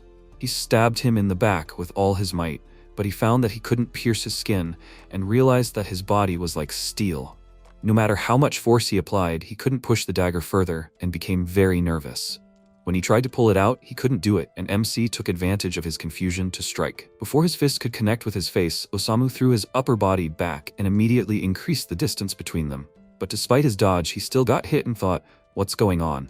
Did he hurt him just by swinging? He needs to retreat. A second later, Sora appeared in front of him. He grabbed his face and slammed his head into a rock. He only had time to think that he was so fast before losing consciousness. After dealing with him, MC stood up to the surprised looks of everyone around him, then grabbed the killer and dragged him along with him. The soldiers decided not to tempt fate and do anything, and Sora told his father that he would handle the rest himself. For now, they needed to go home. He agreed to this with a nervous smile, after which they returned to the residence. Shoya entered the room where his family and subordinate were waiting for him, and Yae asked if he had figured everything out. He confirmed this, and his deputy asked if he had managed to find out anything. He sat down next to him and told him that they were silent, but it didn't matter. At least they had found out the location of Tiger Roar. Let them be ready if anything happened. He decided to put his plans for Tiger Roar aside for now and asked his son what had been happening to him for the past 5 years. He told him that after he caught them in a conflict, he realized what he had done. 5 years ago, he was transported to a strange reality and spent all this time killing monsters. It must have been one of the towers. He was locked inside. He told them everything that happened to him in the tower, and how the summoner sent him back here. His father thoughtfully said that he only knew of 16 towers, but none of them were like the one he described. He said that meant they didn't know it yet, and Jiru said that if this tower was near shelter number 6, then clearing it out was the top priority. After that, Shoya looked at his son with a smile, glad that he survived, and his deputy laughed and said that he came back 100 times stronger than any of them. Ye touched her son's hand and said that all of that was in the past. He was home now, and her husband added that they would not allow their family to be separated anymore. When his mother's hand touched him, MC realized that their hands were just as scarred, and remembering how they used to live, decided to never leave them again. Suddenly, the lights flickered and then went out completely, plunging the entire residence into darkness, and Sora felt dizzy. Jiru assumed that the lights were out because of the thunderstorm and rain, and his boss said that he hadn't heard of such a forecast. Meanwhile, MC became very nervous because he knew what was about to happen. An illusion appeared next to him and said that it definitely wouldn't let him leave this time. MC was worried that it was him again, but his words were different from last time. Moreover, neither his father nor mother could see him, although they were awakened. Suddenly, Fudel moved behind him. The protagonist was surprised to think that he had disappeared. Had the spell really broken? No, he had simply left his body. He noted with a smile that they had not seen each other for a long time. The protagonist thought that he considered himself a separate person. It did not seem that he could physically incarnate, so it was an illusion. He would deal with it later. Fudel bent down and asked with a smile, was he pretending not to hear him? Did he really think that he was an illusion? Ordinary people love self-deception. He took his eyes and asked, well, how is it? Does he still consider him an illusion? MC was frightened to think that he could not see anything. Could it really be real? Suddenly, his father asked worriedly, what happened to his eyes? The mother tried to use the skill Purification on him, but a system window appeared, notifying that the target was not under the influence of the curse. The protagonist worriedly thought that this was a real physical embodiment. This is bad. Everyone here is in danger. He made a sharp dash and began to attack the god of darkness, who, in turn, mockingly asked what he was afraid of. The father shouted excitedly, is there really an enemy here? He does not see anyone here. The protagonist, grabbing him, asked why he was chasing him. Fudel replied that he misunderstood. Come to think of it, he did not even introduce himself. He is from the noble divine race Asa, they call him the god of darkness. And he absorbed the black crystal, the divine power of the Asa race, left in the abyss. Simply put, his power of darkness. The god's minions are now keeping an eye on him, because he arbitrarily left the abyss. Those same henchmen are already gathering nearby. If he doesn't want to die, let him go back to the tower with him. MC thought that he was probably talking about those ESRS his mother told him about. His father, taking the sword, exclaimed with a serious face that he didn't know what was going on, but that guy was dangerous. They needed to kill him. The woman stopped him and said that they just needed to watch first. The protagonist noted that it meant that the gods were having a hard time these days. What could a couple of ESRs do to him anyway? Fudel exclaimed furiously. Let him not brag just because he beat him up once with pure luck. The other ESRs are incomparable to his current level of strength, and he limited his view without even straining himself. The The protagonist, with a serious face, continuing to hold him, asked why on earth he should believe his words. The god of darkness laughed and shouted that he was a stupid plebeian. If he doesn't want to, he doesn't have to believe. Only when everything here is covered in blood, it will be too late to regret. MC thought that he shouldn't believe him. But there is still a chance that he is right. What should he do now? Suddenly, the monk Yukio entered the room, who used his power on the god of darkness. The main character's vision returned, and he wondered if he could see again. His father, seeing him, exclaimed joyfully. He wondered if this was the monk from the entrance to the shelter. The protagonist called out to his father and asked if they knew each other.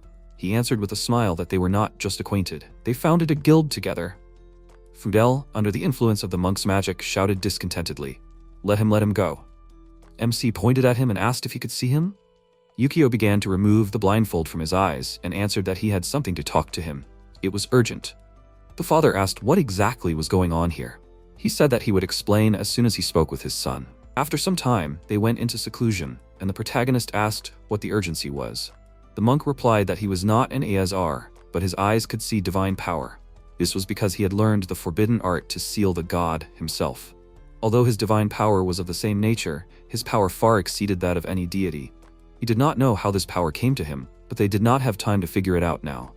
Incredibly powerful entities were already flocking to this city, and, most likely, they were attracted by his power. He did not know what happened between him and the god, but this guy's words were true. However, he could not return to the abyss. The inhabitants of the tower would be more terrible than the ESR. They were eager to trick him back into taking away his divine power. The best way out would be to leave this place and join the military. MC asked in surprise, what was he talking about, those people who wanted to blow it up? Yukio laughed and replied that the military was in their repertoire, but even among them, there were trustworthy ones. The SRs would not dare touch him if he officially joined the military. He wondered if his departure could guarantee the safety of his family. The monarch agreed and explained that the SRs were bound by an unspoken rule not to interfere in the lives of ordinary citizens without reason. It was only because of their traditions that the alliance lasted so long. Besides, in his presence they would not risk acting rashly. After all, the Rakuns were not inferior in strength to the SRs. At this time in the Tiger Roar Guild, Hiro Ryusei, a level 105 Ares SR, discontentedly asked what kind of stupid mission this was. Not only was there no system, they also lost 4 SRs because of him. Shiraya Yukinojo, a level 106 Earth SR, noted that according to the report, Sakuya's son had been missing for several years. There's a high chance he was pulled down by the tower. Hiro alone would be enough to deal with this brat. The guy himself exclaimed furiously. What did he say? Rimdoju, SR Athena level 106, put her hand on his shoulder with a displeased face. Rich noted that this time he himself would take part in the operation. Kaichi Iwagaya, Hermes Ezra, level 101, asked in surprise himself. He explained that this was an order directly from Zeus. This annoying Sora must be eliminated at all costs. Tower 16 near shelter number 6 is about to activate. They are well aware of the importance of seizing control of it. The stubborn Unification Guild refused the offer of Tiger's Roar and plans to independently investigate the tower. Therefore, their target is not only Sora, but also his parents, the founders of the guild. They will get rid of everyone at once. At this time, in the Unification Guild, the monk said that this is all. Let him come to the command center and meet me Tonosaki there. He knows her well, so he is sure that she will protect him. He will also ask her to check the curse formation. If there is a battle, then even Tiger's Roar will not be able to do anything while this is working. The mother called out to the protagonist and said with a smile, let him not worry. The guild is based in this place for a reason. He answered with a calm face that he understood. After 15 minutes, the monk was sitting on the street. Suddenly, he felt a force and thought that they were here. In an instant, all Esras and their leader from the Tiger Roar Guild entered the territory and launched their numbing magic. Yukio used Curtain of Golden Bells and created a barrier that reflects their magic. He worriedly thought that 4 ESRs came at once, enriched himself. The leader called out to Shiraya, who immediately chained up everyone from the Unification Guild. The monk thought that things were bad. All the guild members, and even the cover squad, were captured by this evil spirit. They were trapped, and there was no way for them to get out. Shoya used the scanning eye and found that Richt, Hiro, Rim, Shiraya, Kaichi, Ye, himself, Moshihito, and Yukio were in the area. After scanning, he noticed that the level difference was huge. The monk wondered what kind of business could bring them there in the middle of the night. Shiraya reported that the evil spirit said that it was not here. Richt approached him and asked where it was. Yukio replied that he had no idea who it was. Hiro exclaimed furiously, what was he talking about? He smirked and noted that they lacked manners. The guild member furiously said that if he wanted to die, let him say so. At this time, Ye, who was in the building, used the barrier activation. In an instant, all the ESRs were hit by a weakening curse. Hiro swung his fist furiously and said that this pissed him off. Even if he was cursed by a level 68 trash, he could still destroy their guild single-handedly. Yukio calmly grabbed his fist with a smirk and replied that he was underestimating the unification guild too much.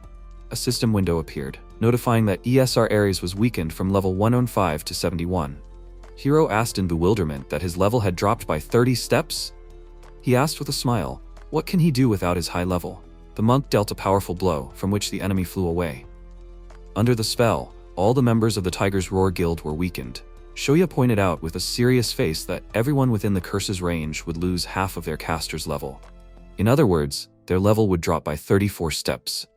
Do they really think they can fight in such a state? Rick chuckled and replied that it was even more interesting. He called out to Rim, and the girl used her ability to teleport them to the Athena arena. The Tiger Roar Guildmaster mockingly noted that while he had them in his hands, Sora would crawl to him himself. It had been a long time since they had a fight on equal terms. It even excites him. Let them not let him get bored until the protagonist falls into his trap. At this time, the members of the Unification Guild burst into the territory. They began to shout, "Where's the boss and everyone else? What did he do to the boss?" Bitched, armed with a spear, said that they will simply eliminate the annoying interference. At this time, the protagonist was in the city. He landed next to the people and, seeing me, thought that this must be the girl. MC raised his hands and said that he was from the Unification Guild. He needs protection from the military. She ordered the military to lower their weapons and asked, "Is he Sora?" She just needed to ask him about something. At this time, in the arena, Athena, Rim began to use her ability and shouted, "Let the gods behold her battle. May their miraculous power guide her." After that, a huge angel appeared in the sky. The girl explained that each side must choose 5 representatives. The first team to achieve 3 wins will receive the blessing of Olympus. Hiro added with a sly grin that the losers will be incinerated by divine light and scattered to the wind. Shoya asked with a serious face what 5 representatives means. There are 8 of them here. Rim replied that for now, that's it. The star of the show is still on the way. So, who will be the first to challenge to death? The protagonist's father received a system window that said that ESR Hero was challenging him to a fight.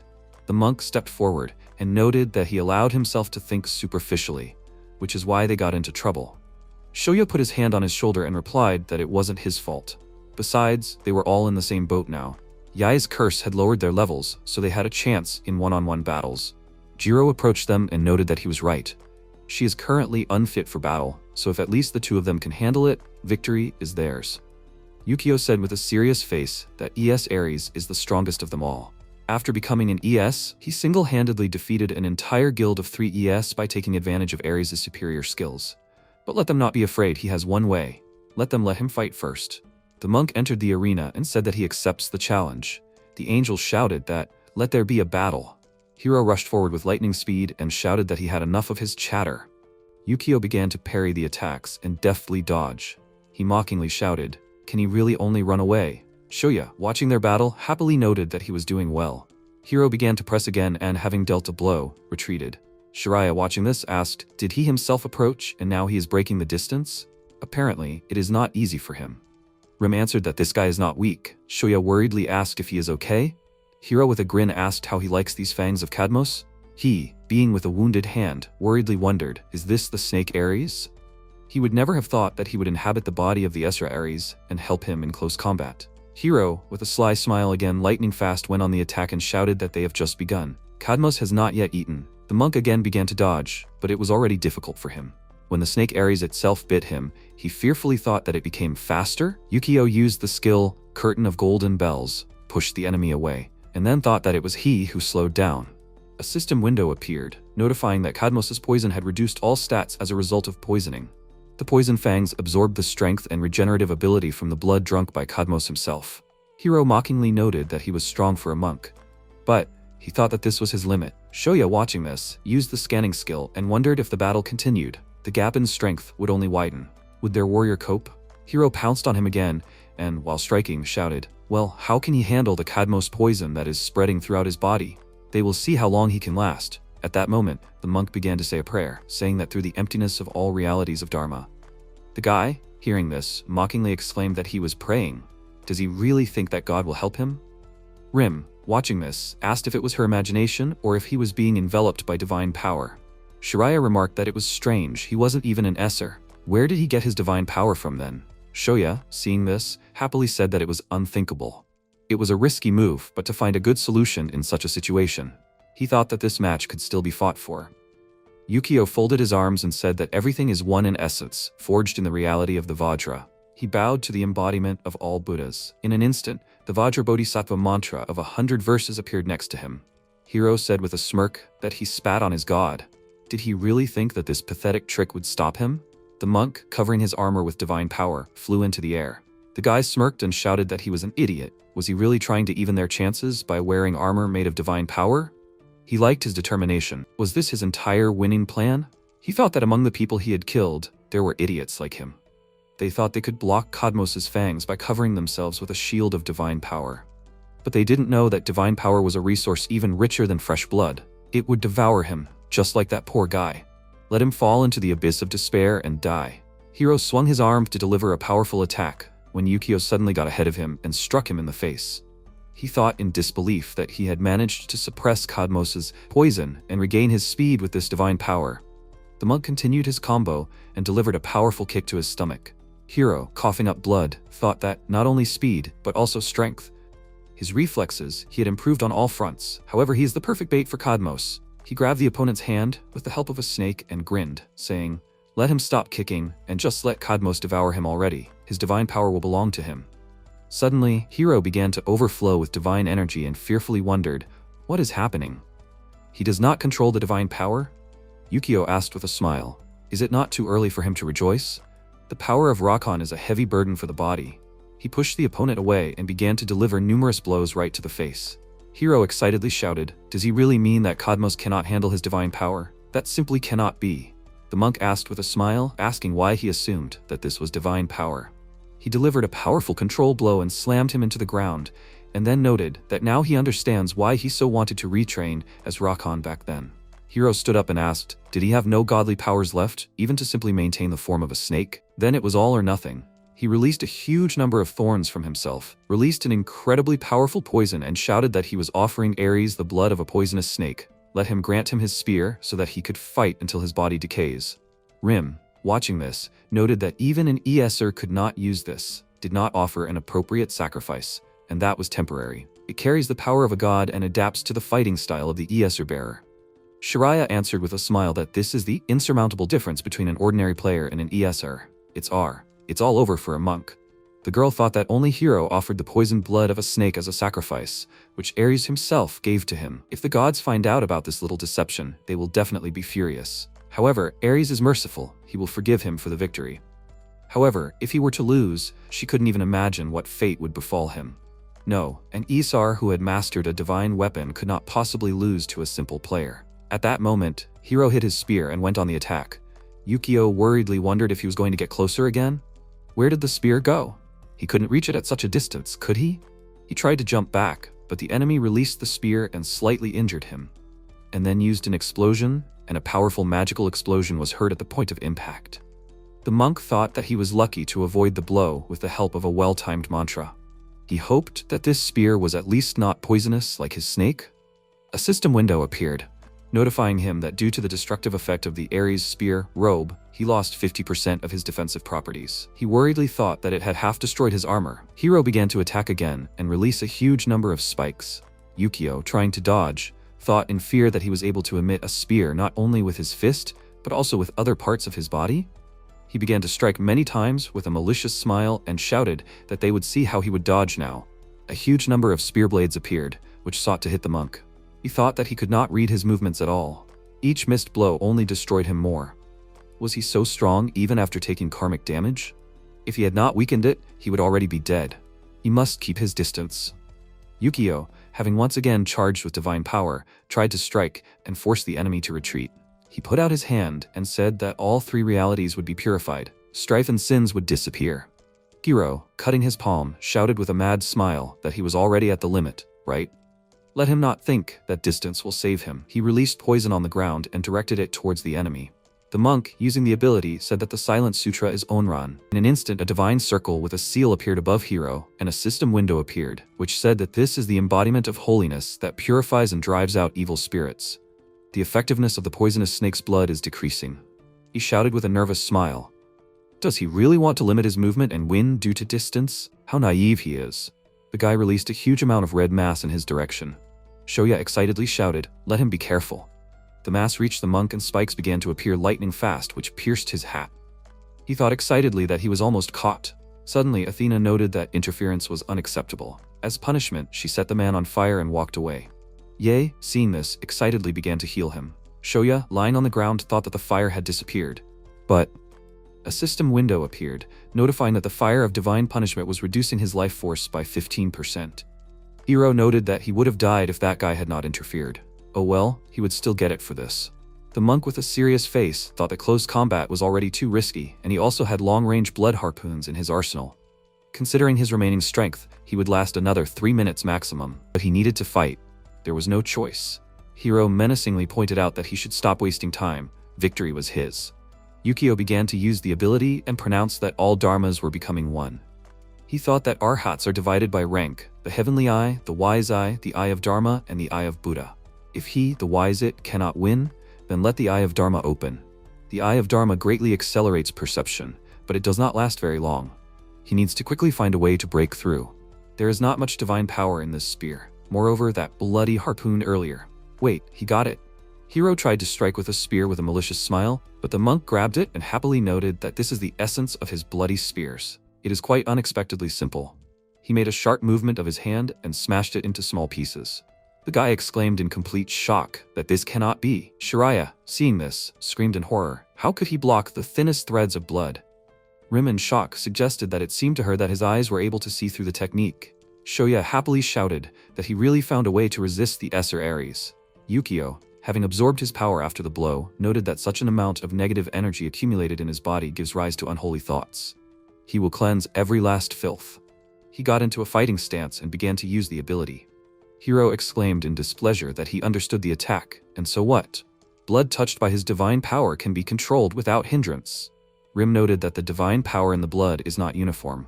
Considering that the blood is so thin, it is able to pierce the enemy's defense. He gets out of this situation. The guy, having delivered the attack, with a malicious smile shouted that he has nowhere to run. Let him die right now. The monk used the Eye of Dharma and, having bound it, avoided the attack, and then said that all entities dwelling in the darkness of ignorance, bound by passions, will fall into the 3 paths of evil, gaining only endless suffering. Rim excitedly shouted, "Let him beware of his eyes. All his attacks are meaningless. He sees the movements of divine power." Hiro nervously shouted, "What is this?" Shoya, hearing this, displeasedly called out to the angel and noted that this woman was interfering in the course of the fight. She nervously pointed her finger and exclaimed that she was giving her a warning. Jiru displeasedly exclaimed that she was immediately giving their boss a punishment, and only a warning to her? He calmed him down and said that they just need to wait for his victory.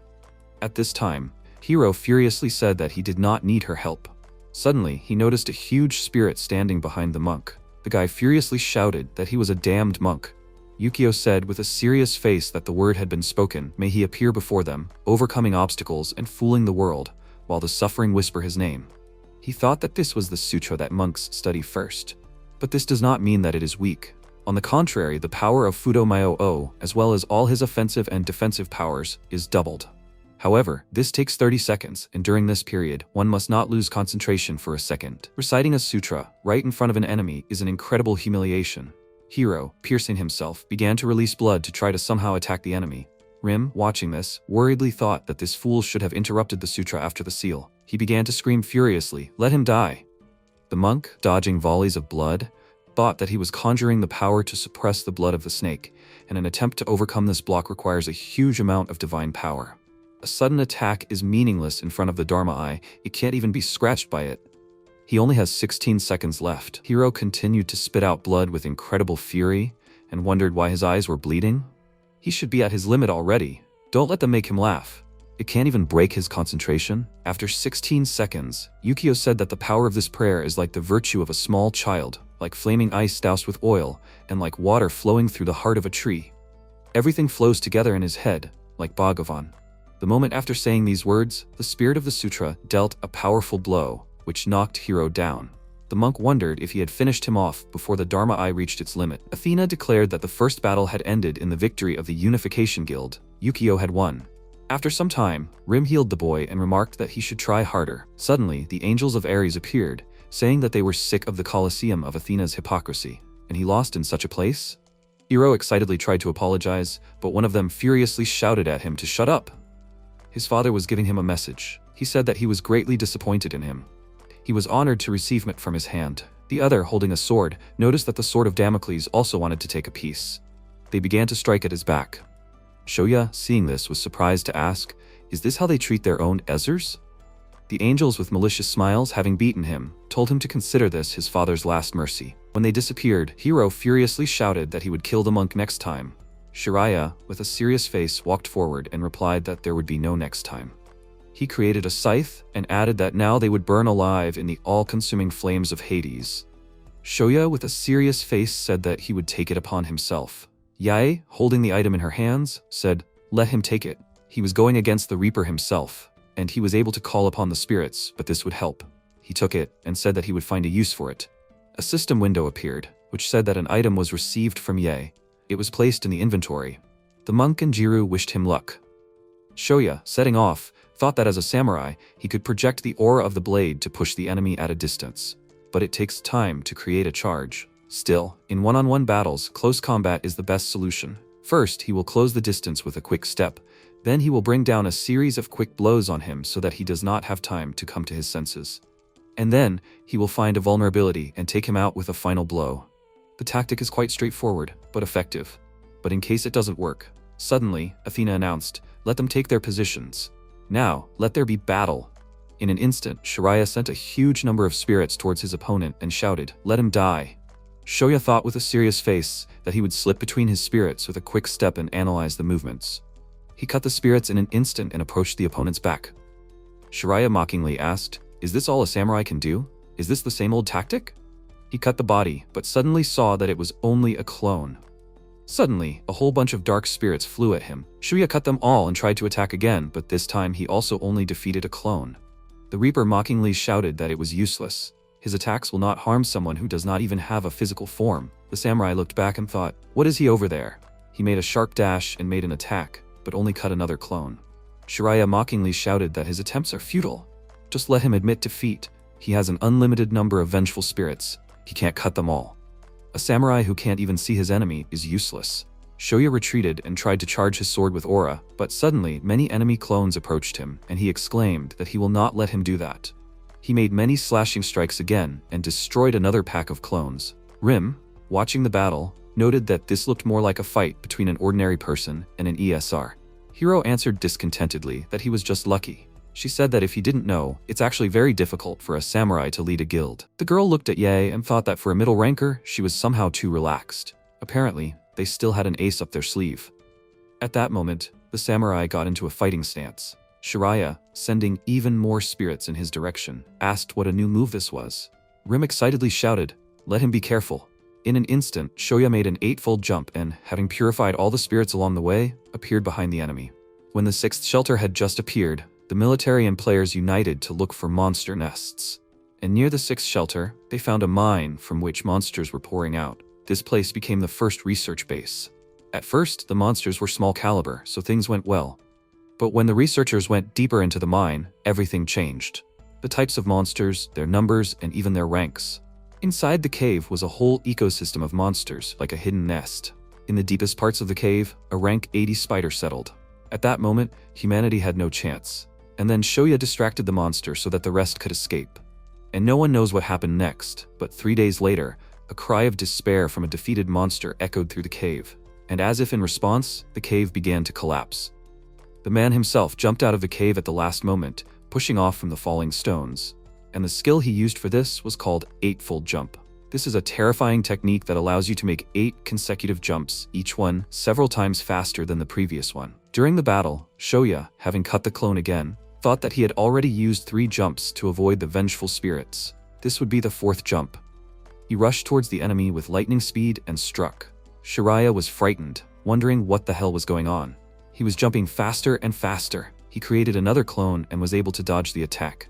The samurai made a 5th jump and struck again. The Reaper again barely dodged and avoided damage. Later, he made 6 and 7 instant jumps and, having killed the clones, thought that with the power inherited from that hero, he eliminated the surrounding spirits. Using the advantage in speed, he will cut him down before new spirits have time to form. Shoya made the 8th lightning jump and, having closed the distance as much as possible, thought that as he thought, if he overtook him, he simply would not have time to recreate them.